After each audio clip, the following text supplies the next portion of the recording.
Hi, welcome to my channel. This is Pawan. Ajay, Kiran Gaud, Bhaiya Sanni, Sudhir Raju, and Ritu Verma, Vishnu, Harsha Sai, Supreeta, tasty Teja and Imran వీళ్ళందరూ ఇప్పుడు social media ఇన్ఫ్లుయెన్సర్స్గా తెలుసు. ఇప్పుడు వీళ్ళ మీద criminal కేసులు వచ్చేసాయి. బికాస్ బెట్టింగ్ యాప్స్ వీళ్ళు ప్రమోట్ చేస్తున్నారు అనే విషయం మీద వీళ్ళకి పోలీసులు కూడా క్రిమినల్ చర్యలు తీసుకుంటామని అంటున్నారు. అలాగే సజ్జనార్ గారి ఆధ్వర్యంలో ఆయన బెట్టింగ్ యాప్స్ మీద దాదాపుగా యుద్ధమే ప్రకటించేశారు. ఈ విషయం మనకి గత 3-4 రోజులుగా సోషల్ మీడియాలో రివాల్వ్ అవుతుంది. అసలు ఆన్లైన్ బెట్టింగ్ నియంత్రణ చట్టాలతో పాటు శిక్షల గురించి కూడా మనం ఇప్పుడు తెలుసుకుందాం. అదేంటంటే అసలు ఇప్పటికే ఇలాంటి కేసులు ప్రతిరోజు మనం దినపత్రికల్లో హెడ్లైన్స్ లోపల అన్ని చూస్తూనే ఉన్నాం. ఇటీవల ఆర్టీసీ ఎండి సజ్జనార్ గారు కూడా సోషల్ మీడియాలో ఇన్ఫ్లుయెన్సర్పై చట్టపరంగా చర్యలు తీసుకోవాల్సిందే అని చెప్పి ఆయన భారీ ఎత్తున చర్యలు తీసుకోవడానికి ఆయన ప్రయత్నిస్తున్నారు. సో వీటికి నిజంగా అసలు చట్టబద్ధత ఉందా, ఒకవేళ ఉంటే బెట్టింగ్ యాప్స్ నిర్వహించే వారికి ఎలాంటి శిక్షలు పడతాయి, అలాగే వీటిని ప్రోత్సహించే వాళ్ళకి ఇప్పుడు హర్ష సాయి లాంటి వాళ్ళకి, విష్ణుప్రియ వీళ్ళందరికీ ఎలాంటి శిక్షలు పడతాయని చూద్దాం.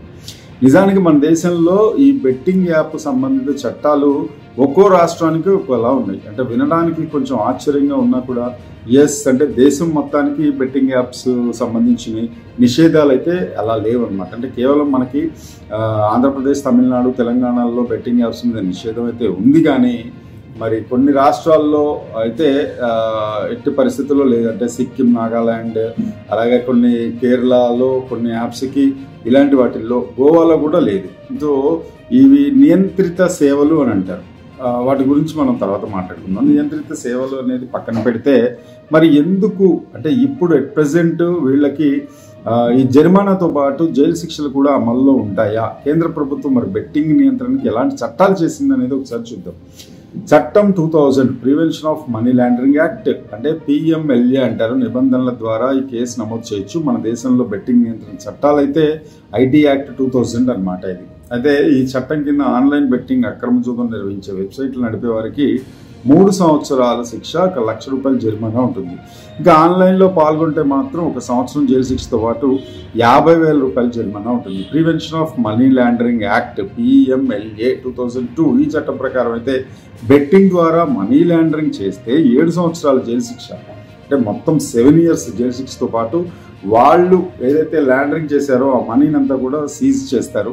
అలాగే public gambling act 1867, Indian gambling act 1867 అని కూడా అంటారు. ఈ చట్టం ప్రకారం అక్రమ బెట్టింగ్ నిర్వహణ చేస్తే 1 నెల వరకు జైలు శిక్ష పడే అవకాశం ఉంటుంది. అలాగే జరిమానా కూడా ఉంటుంది. ఆన్లైన్ బెట్టింగ్ యాప్ నియంత్రణ కోసం అయితే తెలుగు రాష్ట్రాల్లో ఉన్న చట్టాలు అయితే ఇవి. తెలుగు రాష్ట్రాల్లో ఆన్లైన్ బెట్టింగ్లో పాల్గొన్నా వాటిని నిర్వహించినా కూడా ఎలా ఉంటాయంటే Telangana gaming amendment act 2017, Andhra Pradesh gaming amendment act 2020 ద్వారా ఆన్లైన్ బెట్టింగ్లో కనుక పాల్గొంటే 1 year జైలు శిక్షతో పాటు 5,000 రూపాయల జరిమానా ఉంటుంది.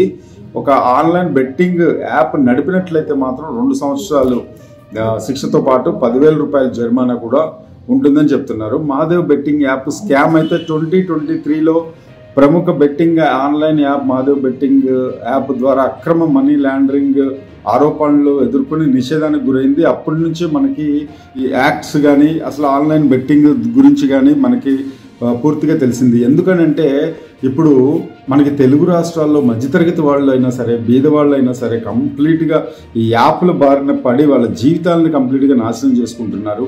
ఈ హర్ష సాయి, సుప్రీత, టేస్టీ తేజ, ఇమ్రాన్, అలాగే సుధీర్ రాజు, రీతు, విష్ణుప్రియ, కిరణ్ గౌడ్ అండ్ అజయ్ వీళ్ళ మీద వీళ్ళు చేసిన యాప్స్ ప్రమోషన్ ఎలా ఉందంటే చాలా మంది కూడా చాలా టెంప్ట్ అయిపోయి, ఎందుకంటే వీళ్ళు సోషల్ ఇన్ఫ్లుయెన్సర్స్, రెగ్యులర్గా కనిపించే వ్యక్తులు, అలాగే వీళ్ళ ప్రభావం అనేది ఖచ్చితంగా మామూలు జనాల మీద పడుతుంది. వీళ్ళు ఏది చెప్పినా సరే నిజమే అనుకునేలాగా చాలామంది, ముఖ్యంగా టీనేజర్స్లో కూడా చాలామంది అట్రాక్ట్ అయ్యి ఎడిక్ట్ అయ్యి వాళ్ళ జీవితాలని కంప్లీట్గా కోల్పోయారు. ఇలా జరగకుండా ఉండాలని ఇప్పుడు పోలీసు వ్యవస్థ చాలా కఠినమైన చర్యలు తీసుకోబోతుంది. మరి వీళ్ళకి ఎలాంటి శిక్షలు పడతాయి, జరిమానాలతో సరిపెడతారు అనేది మనం వేచి చూద్దాం.